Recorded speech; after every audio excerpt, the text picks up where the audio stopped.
never said I oppose fracking. Show the tape. Put it on your website. Put it on the website. Live from Clark Studios in Rochester, New York. Broadcasting around the world. You're listening to You Made It Political, where the voice of the keyboard warrior is finally heard and the arguments presented are put to the political test. And now, here's your host, Matt Clark. Good morning, America. Welcome to another episode of You Made It Political. We are streaming live right here from Clark Studios, broadcasting around the world. It's great to be with all of you this morning. We are now streaming live every single weekday morning at 10 a.m. We go live on Facebook. We go live on Rumble. We go live on YouTube. We then restream to all of your favorite podcast platforms, Amazon Music, Spotify, TuneIn, Google Podcasts, Apple Podcasts, and a host of others. Today, we're going to get into a topic that is taking America by storm.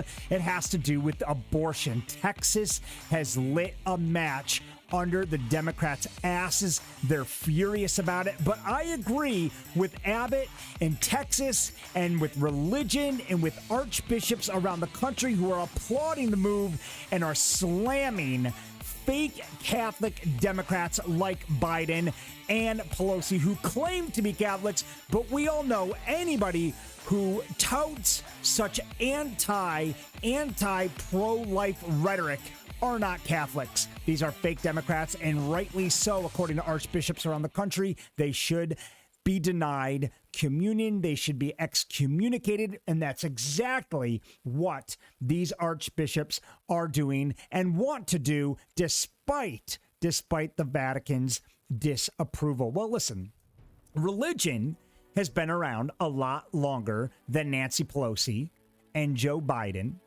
okay? It's 2020. We know religion, Catholicism, goes back thousands of years, okay? And it's not up to Nancy Pelosi and Joe Biden and the Democrats to rewrite the Bible, which is really what they are attempting to do by going up against the fact that the Bible says we shall not kill. It's one of the 10 commandments. We shall not kill. Abortion is killing. Well, Nancy Pelosi and the Democrats for years now, have been supporting Planned Parenthood. They've been supporting and funding. They've been funding these abortions with taxpayer dollars. Okay? And we all know that it's not right. It's not right at all. And the archbishops around the country are becoming more increasingly furious with this entire situation. They're saying, listen, you cannot claim you're a Catholic when you go around using taxpayers' dollars to fund abortions, to fund killing unborn babies. A few weeks ago, I did a show on the fact that the Archbishop in Pelosi's hometown, San Francisco, said, listen, this is very un-Catholic of you. And he's now dialing it up a notch and saying, listen, if you keep it up, we're going to excommunicate you. Okay, because we're sick of it. Some are even going as far as saying, Joe Biden, if you keep it up, we're going to deny you communion, which the Vatican has a little bit of an issue with, but I don't care. Okay, because the Vatican should be supporting religion. The Vatican should be supporting the Bible. I mean, the Bible is like the Catholic Church's constitution. You don't rewrite it. The Bible was written by the apostles, okay? And that's not something that you just kind of rewrite as the times change. You can't rewrite God. You can't rewrite Jesus Christ. You can't rewrite or interpret or start to put your own little spin on what you think God really intended. It's pretty clear. In the 10 Commandments, it says, thou shalt not kill. It doesn't say ... unless Nancy Pelosi, Joe Biden, and the Democrats decide to come up with their own laws. Or what God really meant was this. No, it's very simple. Thou shalt not kill. So we've let it go on long enough. We've let it go on long enough. Greg Abbott, governor down in Texas, finally said, you know what? Enough of this. I'm done. I'm done. You cannot terminate a pregnancy before 6 months or before 6 weeks, before a heartbeat's detected, usually 6 weeks. Yes, I know you've got all the liberals coming on board and saying, yeah, but what about rape? Oh, so they're supposed to carry the term rape. Well, listen, rape counts for like less than 1% of pregnancies. And I would go as far as to argue, and I'm not going to undermine rape in any way, shape, or form, because I've never been through it, and I'm not one to talk. And I need to be very careful and mindful of the fact that I will never understand, hopefully, what it's like to be raped. So I'm not going to argue with any women who actually have been raped, because that's not fair. But what I will say is this. If you are raped, I understand it's a traumatic experience. And I understand there's a lot of emotions there. And I understand there's a lot of decisions and a lot to digest. But I'd like to think that 6 weeks was long enough to try to get your head around whether you want to terminate a pregnancy or not. That's my argument. That's my rebuttal. And I do think personally that it is. Again, I've never been in this situation.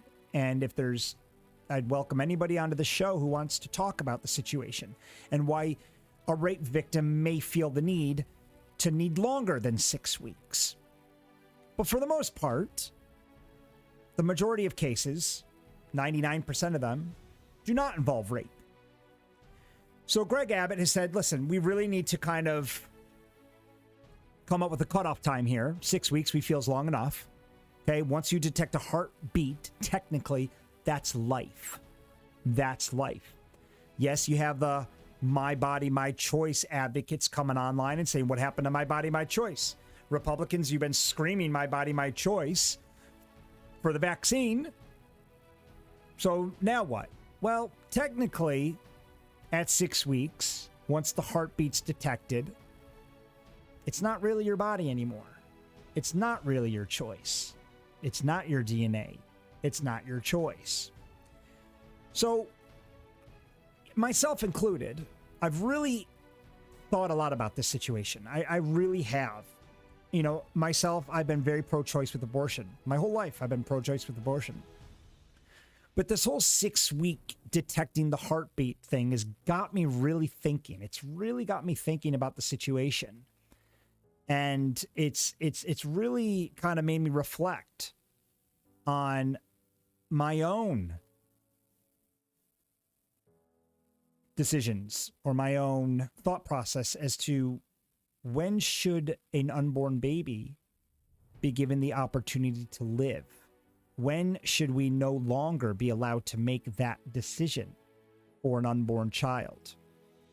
And I do agree with Governor Abbott. I think 6 weeks is enough. So Pelosi, Biden, the Democrats, I mean, they're furious. And I'd like to ask all of you, and I'd love to be able to ask some of these Democrats, are they really furious because these women don't have the right to terminate pregnancy after 6 weeks? Or are they furious because another one of their Ponzi schemes, Planned Parenthood, just got busted? Another one of their money laundering schemes, I would go as far as to call it that. Another one of the Democratic money laundering Ponzi schemes got busted. Finally, it's being taken down because taxpayers should not be funding this nonsense. And we all know the Democrats love to hide money. They love to stash money away, and they use organizations like BLM, Planned Parenthood, as a funding source for their political nonsense. So what's Pelosi and Biden and Chuck Schumer and the rest of the village idiots really upset about here? What are they really upset about here? The fact that women don't have the right to choose after 6 weeks, or that we just cut off another one of their BS political funding sources brought to you by taxpayer dollars? Let's be honest. These are my taxpayer dollars that's going towards a lot of these Planned Parenthood abortions. So the Archbishop, rightly so, he's had enough and he's furious with it. And he's saying, Nancy, you cannot keep promoting and funding killing of unborn child and claim you are a devout Catholic. So what's exactly happened here? What's going on here over in San Francisco? So the Archbishop is threatening to excommunicate Nancy Pelosi over prominent Dems from the church over abortion. So other Dems are also being threatened. Joe Biden and everybody else touting this nonsense. Democratic Speaker of the House Nancy Pelosi is in danger of being excommunicated from the Catholic Church for her continuous support of the murder of unborn children. Let's not beat around the bush here. She is supporting the murder of unborn children. Not very Catholic-like, is it? Over the weekend, Archbishop Salvatore Cordileone, who I love this guy, by the way. He's got guts, he's got courage. He is exactly what we want to see in the Catholic Church. We need more people like this standing up to the tyranny that's been allowed, quite frankly, throughout this pandemic. So over the weekend, Archbishop Cordileone, who just so happens to be the Archbishop of Pelosi's home diocese in San Francisco, California, wrote an essay in the Washington Post. So he writes this essay announcing that excommunication is a potential action to take against self-proclaimed Catholic Democrat leaders who support abortion. So he's not just saying, hey, they should be excommunicated. No, he's saying, I'm about to bring this. I'm about to bring this on all of you. This is a potential action that I am willing to take if you don't cut the nonsense out right now. So in the Washington Post piece, Cordileone urged Catholic politicians to oppose abortion, saying that you cannot be a good Catholic and support expanding a government-approved right to kill innocent human beings, which is exactly what's going on. He also went on to say, this summer, we provoked an uproar by discussing whether public officials who support abortion should receive the sacrament of Eucharist. Cordileone wrote, we were accused of inappropriately injecting religion into politics, of butting in where we didn't belong. No, this is exactly where religion belongs. They had every right to butt in to politics. So Cordileone wrote a piece this summer, and he said, by writing that piece, they provoked an uproar. All they said is, listen, public officials who support abortion I don't think they should receive the sacrament of Eucharist. Oh, well, the Democrats freaking lost their mind, went absolutely mental, because again, we're about to bring down their little sidebar funding source for their political campaigns, Planned Parenthood, which is the real reason they're all pissed off. But he says, listen, I see matters differently. When considering what duties Catholic bishops have with respect to prominent laymen in public life who openly oppose church teachings on abortion, I took to this country's last great human rights movement, still within my living memory, for inspiration on how we should respond. So the archbishops have every right to bring religion into politics at this point. We are not going to let the Democrats bully the Catholic Church any longer. We are done with that. We are done allowing them to bully the Catholic Church, to silence the Catholic Church. And I've had shows where I've gone off on the Catholic Church, and I've said, shame on you guys for allowing the tyrannical government to silence freedom of religion, the freedom to practice religion, when they were limiting how many people could attend church. And shame on all of you Catholic Americans or Catholics around the world who just bent over for this nonsense and said, oh, okay. That is not how we practice religion, by letting government tell us when and where we are allowed to practice it. Quite frankly, I don't even think it's the school's right to tell anybody whether they are allowed to practice in school or not. That should be nobody's right.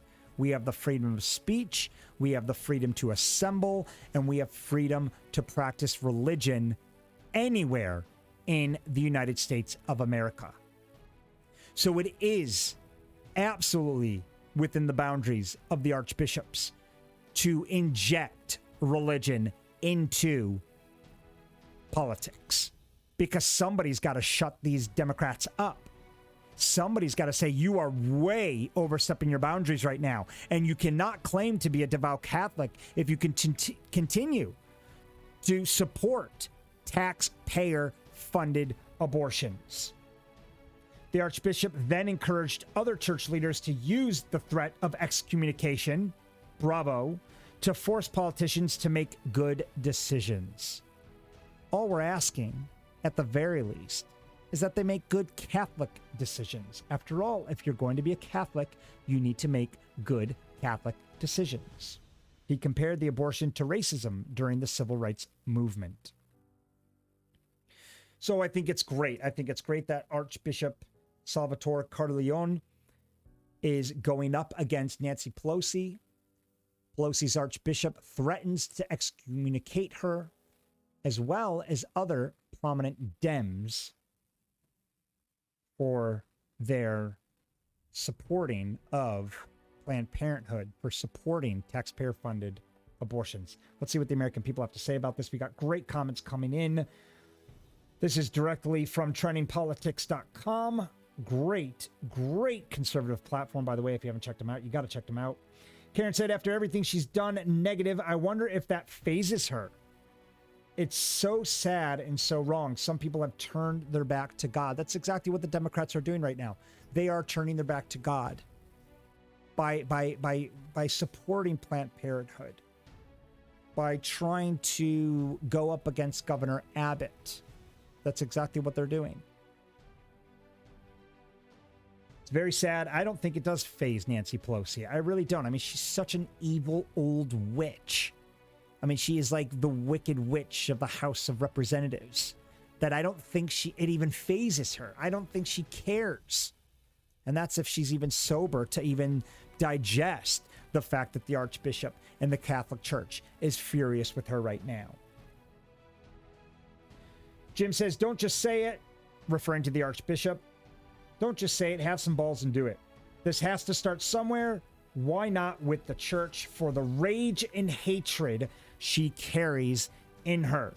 And I hope the Archbishop follows through. And I'm personally, I am sick. I'm sick of Republicans talking shit. I'm sick of archbishops, coming out there and saying, hey, we're going to excommunicate, or we're going to withhold communion, or we're going to deny communion. Well, do it then. Do it. Are you looking for engagement, or are you looking to really throw the hammer down on these people?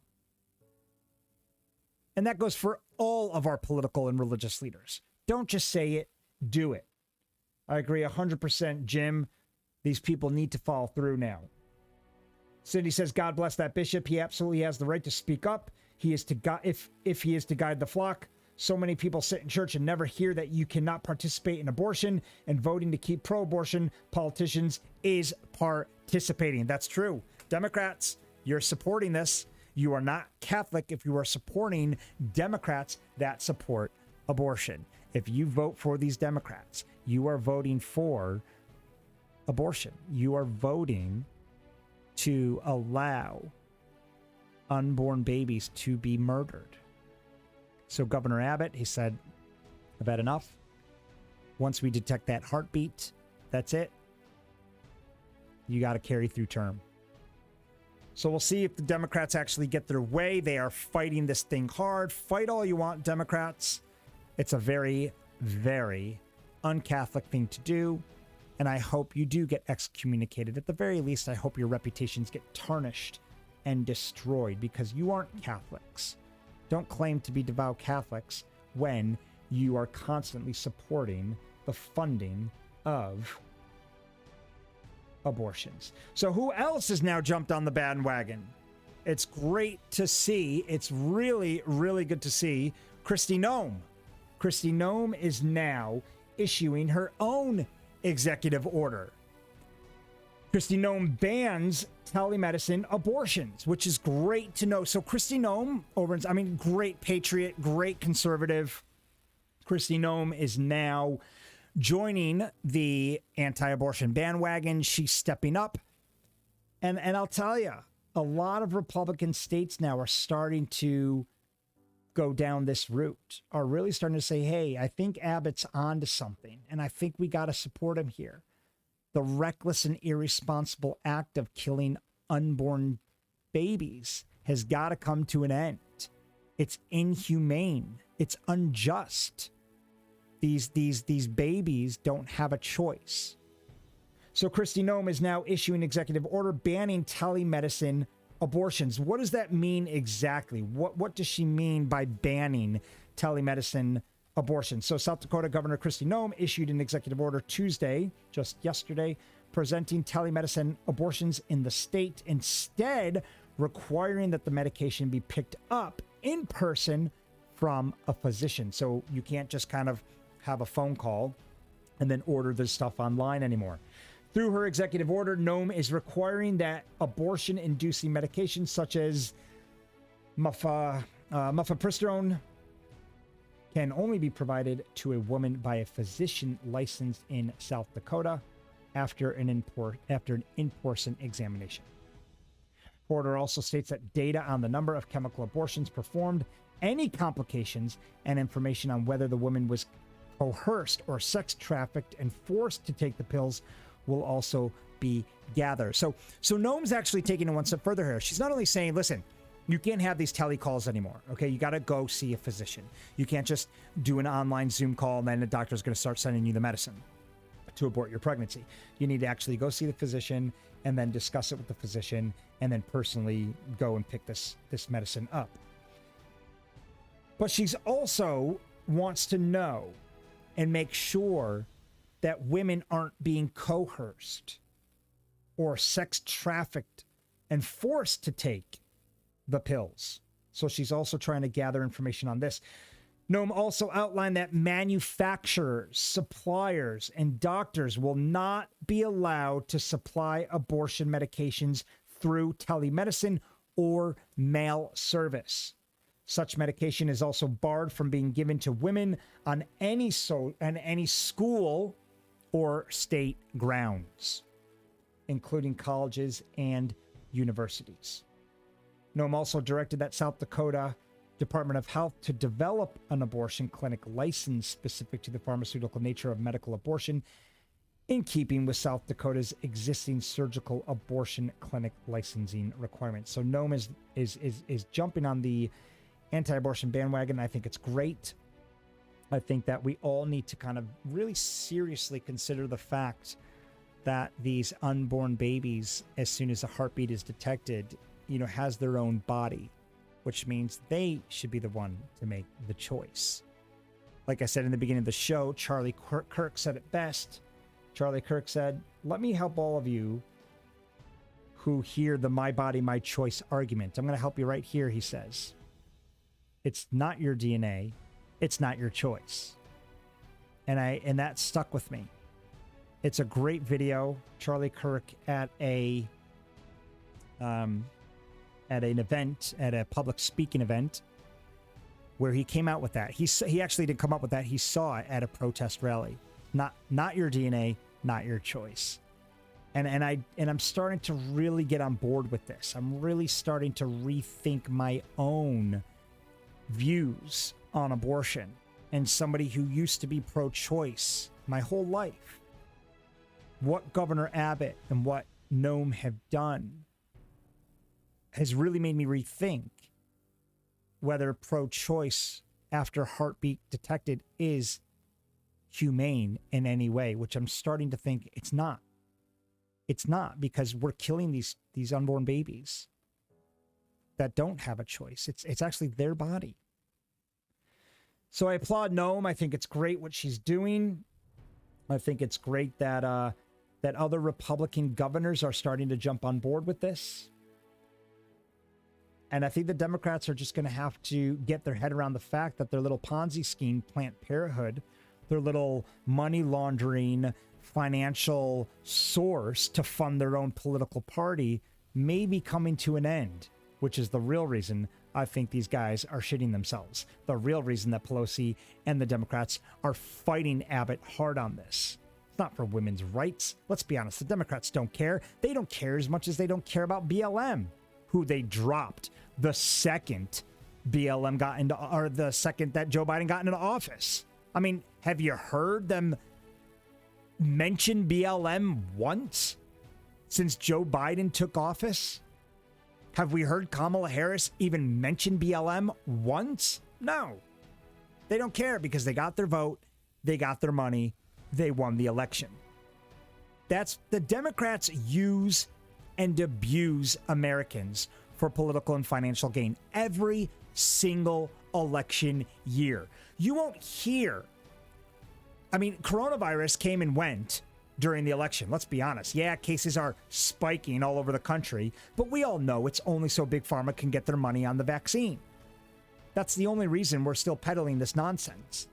That's the only reason the kids are masked in school, is because we know they're being held hostage, masked for vax, so the Big Pharma can get their revenue. As soon as Big Pharma gets their revenue and hits their sales targets, you're not going to hear about coronavirus ever again. It's just going to be a thing of the past until 2024. So what are the Dems going to use for 2024, you might wonder?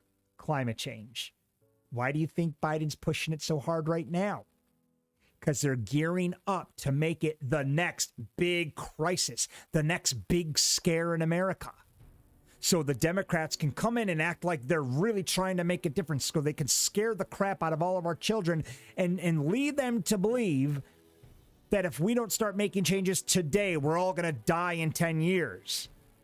That the sun's going to take out the earth, or that we're going to go into the next ice age, or whatever other ridiculous story that they want to claim is going to happen just around the corner if we don't make changes right this second. And the Republicans are going to say, listen, calm down, everybody. It's not true. They're going to try to make the Republicans look like monsters again, like we don't care. No, we're just applying logic like we always do. We're just trying to keep emotion out of it. We're trying to just kind of let you guys know that it's pretty cyclical what happens every few 100 million years, and that no matter what you do, you're not going to control it. The Earth's going to correct itself whether you influence it or not. I'd like to think that we have that much power over the universe, but we don't. So the Democrats need to stop flattering themselves, which they tend to do a lot. So climate change is going to be their next big scare. They use coronavirus to win 2020 election. They're going to use climate change to try to win 2024. And that's only if they even get past 2022 primaries, which, to be honest, I don't think they will. I really don't think they will. I think Joe Biden has been so disastrous as a president. He's destroyed this country. In what, just 8 months? And look at all the damage that he's done. America hates this man. The military hates Joe Biden. Nobody likes Kamala. Nobody wants to see her become president. We're begging Pelosi to not throw the 25th at Biden because we don't want Harris. And it's evident that not many people are happy with the direction that America's headed. Even Democrats aren't happy. Moderates are not happy.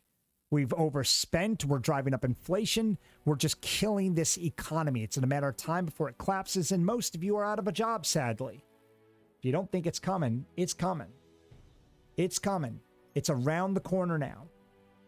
And I hope that we don't have to go into a great recession to finally wake up and realize, Jesus Christ, look what the Democrats have done to America. I really hope, for all of your sake, for my sake, that it doesn't get to that point. And if it does, guess who's not going to care? The Democrats, because they have their money. Pelosi has her hundreds of millions. Biden's got his millions, tens of millions. Hunter Biden's just cleaned up on his little crappy art deals. Politicians have made their money. They can ride out an economic recession. They can ride out a massive stock market crash. You better believe they've already diversified, getting ready for a crash, because it's going to happen. So they're all set up. They know it's coming. You and I are going to get destroyed over it. But guess what? Even if you are a Democrat, sitting there with your tail between your legs, broke after losing your job, thinking, I'm so sorry I voted for Biden, it's too late. It's too little, too late. And I won't even care to sit here and play the I told you so game. Because what good is that going to do when we're all out of a job? Because the Democrats have just destroyed this economy. And it's absolute nonsense. Absolute nonsense. Biden's employment numbers. All that Biden has done is rebounded by unlocking everything. He keeps claiming, oh, numbers are at all-time unemployment, all-time low, unemployment this, or we've got more jobs back. It's not. Unemployment was actually at an all-time low under Trump, and we haven't seen levels since. All Biden's done is reclaimed all the jobs lost from locking us down last year. That's all that's happened. So when they throw tens of millions of jobs back into the economy, that's not new jobs. That's just people getting their jobs back. But we all know the Democrats lie. They like to make it out that they're the saviors of everything, and only the dumb liberals who put emotion ahead of logic fail to understand that the Democrats are once again pulling something over the American people. Speaking of pulling something over the American people, Fauci is now busted for lying once again. Newly released 900 pages in documents show Rand Paul was right. Do you guys remember that? I'll play you the video in just a second, but do you remember that whole video about Rand Paul and Fauci going head to head? I'm going to play it for you now. Let's have a listen.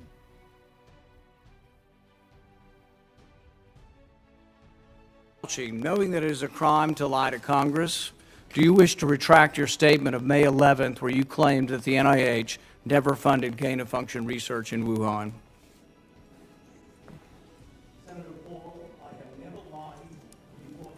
Microphone. Your microphone. Senator Paul, I have never lied before the Congress, and I do not retract that statement. This paper that you are referring to was judged by qualified staff up and down the chain as not being gain of function. Let me finish. You take an animal virus and you increase its transmissibility to humans. Right. You're saying that's not gain of function? Yeah, that is correct. And Senator Paul, you do not know what you are talking about, quite frankly. And I want to say that officially. You do not know what you are talking about. Okay, you get one. Okay, so Fauci claims you don't know what you're talking about, right? Well, actually, Rand Paul knows exactly what he's talking about. And he's been right this whole time. Thank God for Rand Paul going up against this nonsense. Rand Paul's been fighting for medical freedom. I believe he's vaccinated. Don't quote me on it, but I believe he is. But he's been fighting for medical freedom for this whole time, which is great. We need more politicians who are saying, listen, I got it, but I'm still fighting for medical freedom. So Fauci says, Rand Paul, you don't know what you're talking about. Actually, Rand Paul knows exactly what he's talking about because a newly released document reveals in depth how the National Institute of Allergy and Infectious Disease, headed by none other than Anthony Fauci, funding the U.S.-based nonprofit EcoHealth Alliance, performing high-risk research with the Wuhan Institute of Virology in China. So Fauci straight up denied it. Straight up denied it. We saw the videos. He just said, I didn't fund gain of function research. I did a whole video on this maybe a couple months ago. You can go and dig through that. And I kind of break down what is gain of function and why are these two in a battle over it. But for those of you who don't really understand the whole gain of function thing, let me explain this real quick. Gain of function is basically doing research on a virus by influencing that virus, by making it stronger, more deadly, by intentionally making the virus way more deadly than what it is now, to then say, hey, let's try to come up with a cure for that man-made virus that we just made more deadly than it used to be, which to me is just so freaking, just doesn't make sense. I mean, we're intentionally trying to make viruses, like super viruses, in a lab, so then we could say, hey, now let's treat it. That's just a recipe for disaster. And as we saw with coronavirus, that's exactly what happened in 2019. It got out. And we all said, wait a second, where did this thing come from? Trump said it came from a China lab in Wuhan. Oh, no. China denied it. Fauci denied it. We don't do gain-of-function research. Well, not only does Fauci do gain-of-function research, he funded it. The NIH funded it. And now it's come out in a 900-page document proving Rand Paul was right and that Fauci lied about the Wuhan Lab funding. The grant funding documents were obtained by The Intercept in connection to its lawsuit against the National Institute of Health. It encompasses more than 900 previously unpublished pages of documents on EcoHealth Alliance. So the BAT coronavirus grant, this is what it's called, the BAT coronavirus grant. I mean, it doesn't get any more clear than that. Clearly they funded the whole COVID thing because it was transmitted from a bat to a human. The BAT coronavirus grant provided the EcoHealth Alliance with a total of $3.1 million, including $599,000 that the Wuhan Institute of Virology used in part to identify and alter bat coronaviruses likely to infect humans. All in the report. Even before the pandemic, many scientists were concerned about the potential dangers associated with such experiments. The grant proposal acknowledges some of those dangers. Field work involves the highest risk of exposure to SARS or other CoVs while working in caves with high bat density overhead and the potential for fecal dust to be inhaled. So the grant was initially awarded over a 5-year period from 2014 to 2019. Funding was renewed in 2019, but suspended by the Trump administration in April 2020. Trump suspended this. He wanted nothing to do with it. The writing was on the wall. We saw where this was going to head. We saw where this was going. So as documented exhaustively after the COVID-19 pandemic in late 2019, China did not show, if you guys remember this, China did not show much concern about it spreading to the rest of the world at first. According to a U.S. intelligence report obtained by the Wall Street Journal, 3 researchers at the Wuhan Institute of Virology were documented as being sick with symptoms consistent with COVID-19 and common seasonal illness. So three researchers at the Wuhan Institute of Virology were documented in late 2019. The Associated Press then reported in April 2020 that China hadn't warned the public about COVID-19 and the potentiality of human-to-human transmission for 6 days, and finally telling the public on January 20th because they got caught. They couldn't keep it a secret anymore. So finally, like, shoot, we really need to come out with this because this is looking really bad right now.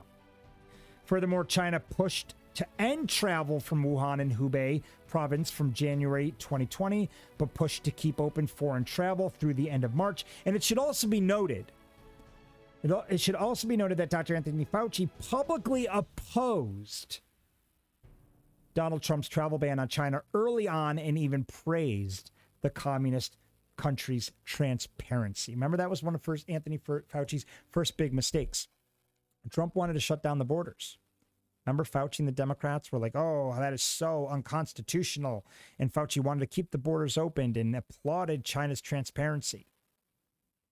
Trump wanted to close it. He got challenged. Borders remained opened. The newly released EcoHealth Alliance documents shine an even brighter spotlight on Dr. Fauci, who made heated denials about the NIH's funding being utilized at the Wuhan laboratory and specifically for risky gain-of-function research. Before Congress, Dr. Fauci got into a charged confrontation with Rand Paul over the matter of gain-of-function research. So Fauci lied. He's been involved. A 900-page document finally came out. And this is how it all started. If remember, it all started back when Fauci and Rand Paul went back and forth. Well, let's play another clip knowing that Fauci got busted here. I don't think I have anything further to say. This is a pattern that Senator Paul has been doing now at multiple hearings based on no reality. He keeps talking about gain of function. This has been evaluated multiple times by qualified people to not fall under the gain of function definition. I have not lied before Congress. I have never lied, certainly not before Congress. Case closed. I don't think I have anything further to say. This is a pattern. The case is closed, obviously, because this document just came out and totally busted Fauci. I mean, he's done. He's done. Fauci needs to be fired. He needs to step down. Nobody wants to listen to this guy anymore. We're all sick to death of him. And there's now a 900-page document that very clearly states that we researched gain of function, or that we financed the NIH, Fauci, $3.1 million, $599,000. Fauci personally funded a portion of it to the Wuhan Lab of Virology over in China. It's fact. Now, what Fauci's trying to do is say, well, hold on, technically, it's not really the definition of blah, blah, blah, blah. Fauci, what is it then? I don't care what you want to call it. You funded the project that developed a super virus that was then leaked from the Wuhan lab, transmitted to a human, 3 researchers get sick, and boom, we have the world's most catastrophic, financially and economically catastrophic pandemic that shut this world down for over a year. That's destroyed lives, ruined businesses, kept kids out of school, torn families apart, all because Fauci lied. All because he couldn't say, hey, listen, hold on a second. This got out of control, I admit, but we've got a good handle on it. So what else are they lying about? What else are the Democrats and Fauci lying about? They are no different than China right now. China only admitted it because they finally got busted. And remember when Trump said it very early on? No one believed him. I don't think there's a single thing that Donald Trump hasn't said that wasn't true. It was all true. Everything that Trump tried to warn us of was true. Yet the Democrats, the media, CNN, MSNBC, who, by the way, have the lowest ratings in decades now, because people are just done and sick to death of listening to the propaganda machine brainwash them, they all fought to silence Trump, and they continue to do it. Conspiracy theorists have all been right.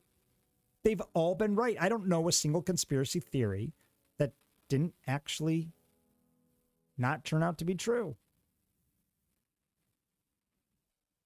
So the media, along with Dr. Fauci, along with the Democrats, it's all one lie after the next lie after the next lie.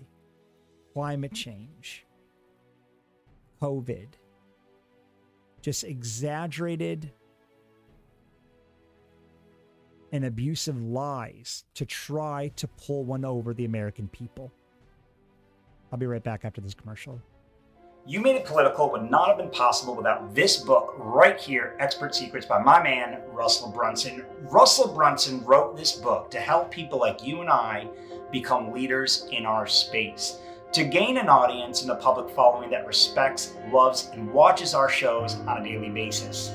Expert Secrets will help you find your voice and give you the confidence to become a leader. It'll show you how to build a mass movement of people whose lives you can affect. And most importantly, it'll teach you how to become an expert authority in your field where people actually pay you for your advice. The best part about Expert Secrets is it's absolutely free. You just pay for shipping, whether you're a business owner, an entrepreneur, a podcaster, or a live YouTube streamer. You want to grab a copy of this book.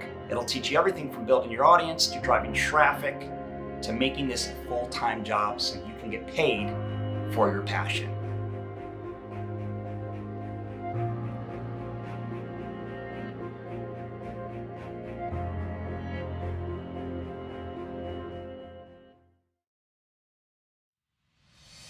What's going on, guys? Welcome back to the show. We are broadcasting live from Rochester, New York, here out of Clark Studios. Thank you so much for joining me, everybody. A lot of really good comments coming in on the feed, and I do appreciate that. I appreciate every one of you that have taken time out of your busy schedule to tune into the show, because when you comment, when you like the page, when you share it, you're supporting it, and I can't thank you guys enough. Thank you very much. We've had a lot of really good discussion this morning here every morning at 10 o'clock. We stream live to Facebook, YouTube, Rumble now. Guys, hit us up on all of those platforms. So no matter where you are, what platform you're on, you're going to make sure you get conservative awesomeness delivered right to you every single morning, where we discuss, break down, and digest the hypocrisy of the liberal left and put the sneaky mainstream media in check and call out their lies.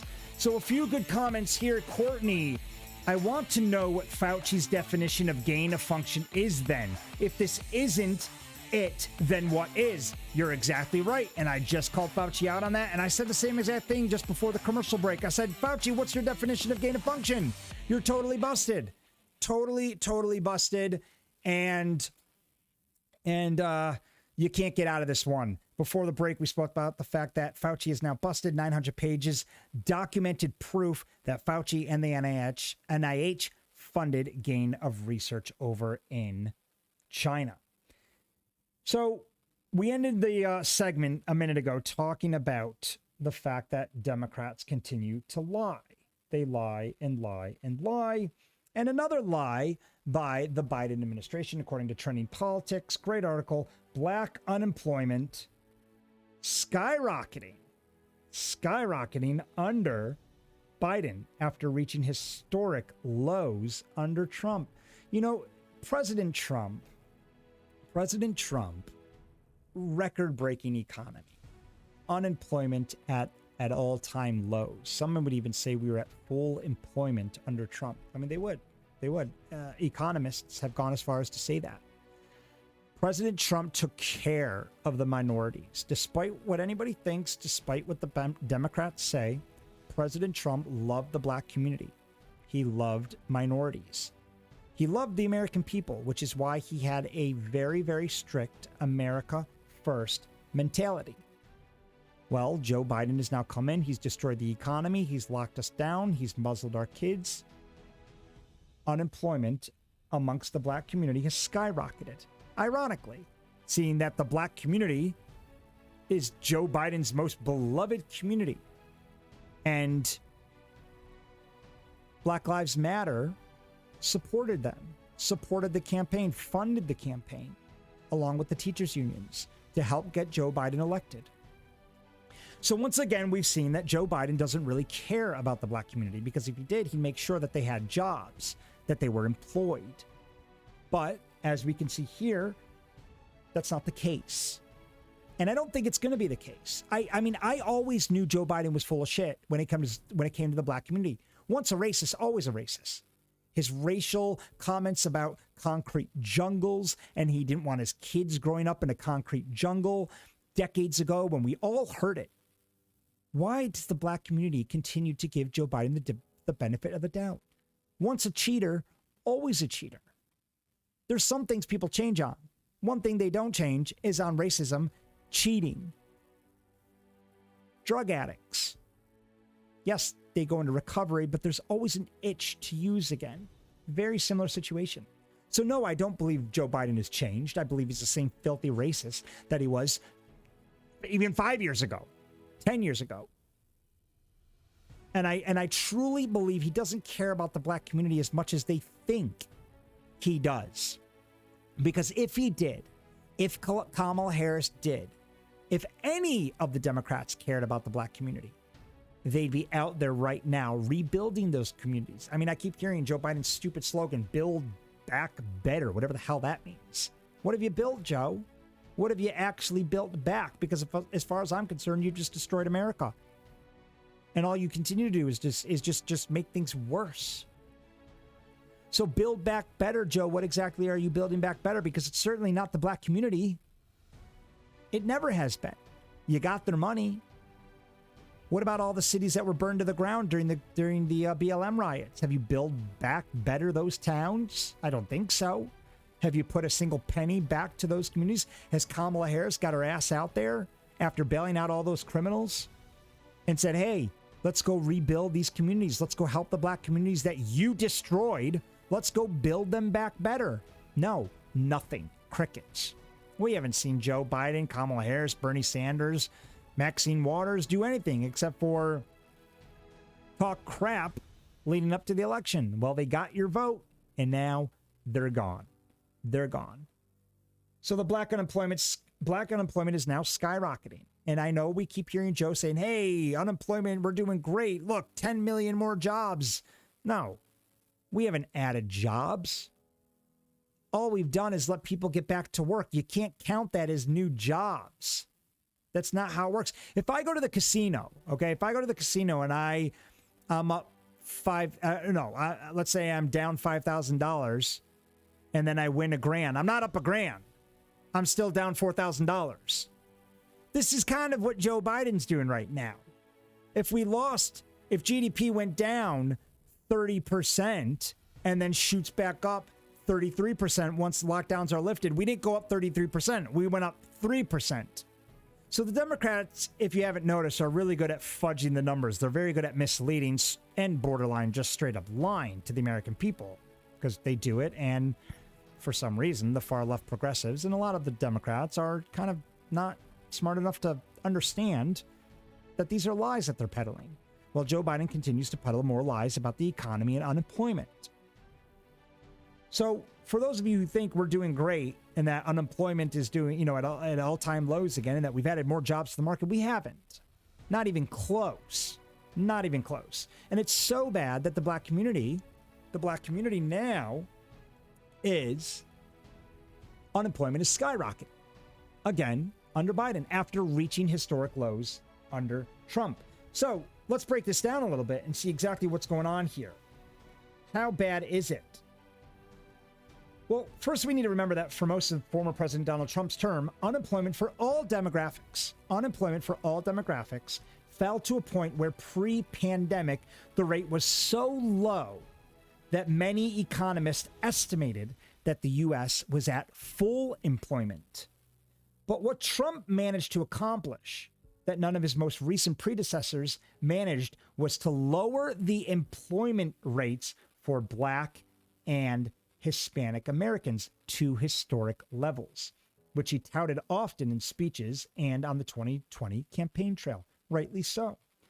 Fast forward to the present day, despite the vast majority of the country having shed pandemic restrictions, which created millions of job openings. Again, it didn't really create job openings, it's just we got to go back to work. Unemployment for blacks has shot up again under President Joe Biden, a phenomenon which is undermining his pledge to leave no American behind. The rise in black unemployment in August is certainly troubling, considering their unemployment rates were already much higher than any other group. Elise Gold, a senior economist at the Economic Policy Institute, noted on Twitter. Black people also recorded lower levels of poverty under Trump, just the news noted. So one economist who served as an advisor to Trump, Stephen Moore, said that economic and employment trend lines for black people under Biden are ominous, especially given all of the congressionally approved COVID-19 relief that was doled out. See, that's the sad thing here, people, that even after all the COVID relief money given to the black community, unemployment is still at record high for that demographic. So it just goes to show, giving people free money, handing out socialist crack money doesn't do a damn thing. It does nothing to help the economy get back on track, because all people did was go out and buy new cell phones and smart TVs and cars and whatever else they wanted to splash their cash on, instead of paying off credit cards, instead of paying off student loans, instead of putting that money away for a rainy day. They splurged it on dumb crap. So even after Biden handed out all of the socialist crack money, the black demographic is still at an all-time high and still at very high poverty levels. It doesn't matter how much free money Biden passes out to people, there can be no black economic progress in households with no one working, Stephen Moore said, an economist and an advisor to Trump. Overall, the U.S. jobless rate in August fell from 5.4% to 5.2%, but for black people, it rose from 8.2% to 8.8%, a 7% spike in a single month. Reported by Just the News. To put that number to perspective, black joblessness has reached an all-time low of 5.4% in the report that came out in November 2019, just before the pandemic. Black workers are often first to be fired and last to be rehired. So if the recovery shows, we might expect to see that the impact is more on black workers. Daniel Zhao said, a senior economist with Glassdoor, told Reuters on Friday. So after last month's increase, the jobless rate for black workers is still at crisis-era levels and is down just 0.4 percentage points from the start of the year. The unemployment rate for white workers at 4.5% is below the national unemployment rate and down by 1.2 percentage points from January, the news agency said. So it's bad. It's bad out there. It's bad out there. Not just the black community, but for the Hispanic community. The jobless rate for Hispanics hit a record low of 3.9% in September, while African Americans maintained its lowest rate ever, 5.5%. Lowest rate ever. There have never been more black and Hispanic Americans in the workforce under Trump, and now it's horrific under Biden. So, regardless of what the Democrats peddle as far as the employment rate is concerned, black unemployment skyrocketing again under Biden after reaching historic lows under Trump. Let's see what the American people have to say about this before we end the show for the day. Wayne says the blacks are still screwed by the demos, always have and always will, as they still believe their lies and promises and vote for them. Someday, maybe they will wake up. I think they're waking up already, Wayne. I really do. I think the black community is waking up. I don't think they're going to fall for it again in 2024. I really don't. Hence the reason the Democrats are really trying hard to flood our southern border with Hispanic demographic. But you'd be surprised. And in yesterday's live, I actually went through some statistics, and there's a report that says the Hispanic community is not really likely to vote for Democrats, which I always knew may have been the case, because if you ask any immigrant who's who's migrated to America who they would rather vote for, it's not going to be for the Democrats, because they left their countries, they left their socialist countries, they left their communist countries to come to America, a free country. They want nothing to do with the direction the Democrats want to take this country. So although the Democrats think they're being clever and buying their votes by letting all of these millions of Hispanics come in from the border, I think they're going to actually shoot themselves in the foot and think, wait, what the hell just happened? We just paved passage to U.S. citizenship for 20 million Latinos, Hispanics, South Americans. Where are all their votes? Yeah, they're with Republicans because they want freedom. That's why they came here. So I don't think it's going to be as easy to buy their vote as the Democrats think it's going to be. Jolene says Trump was right when he asked Black America, what do you have to lose? Now they know. Their jobs. Vote for the party that is best at fixing problems, not creating them. Phenomenal content. I love that. Great comment. Brenda says everything is skyrocketing under Biden. Death, inflation, unemployment, hatred, COVID, communism, and the list goes on. And that is a phenomenal comment to end today's show on. That's exactly what's happening. Everything's skyrocketing under Biden. Death, inflation, unemployment, hatred, COVID, communism, and now murdering of unborn babies. Can the Democrats do anything right? Is there anything they want to do to actually help America rather than destroy it? We need 2022 to come now. We need this to happen like yesterday. We have got to take back the House. We've got to take back the Senate. We have got to fix America. Thank you guys so much for tuning in today. We go live every single day, Facebook, YouTube, Rumble, live stream 10 o'clock in the morning Eastern Standard Time. So join me wherever you are in the country or around the world, and we replay everything to all of your favorite podcast platforms. Have a great rest of the day. Thanks for listening to You Made It Political with Matt Clark. Be sure to like, follow, or subscribe to the show, or leave us a review on iTunes.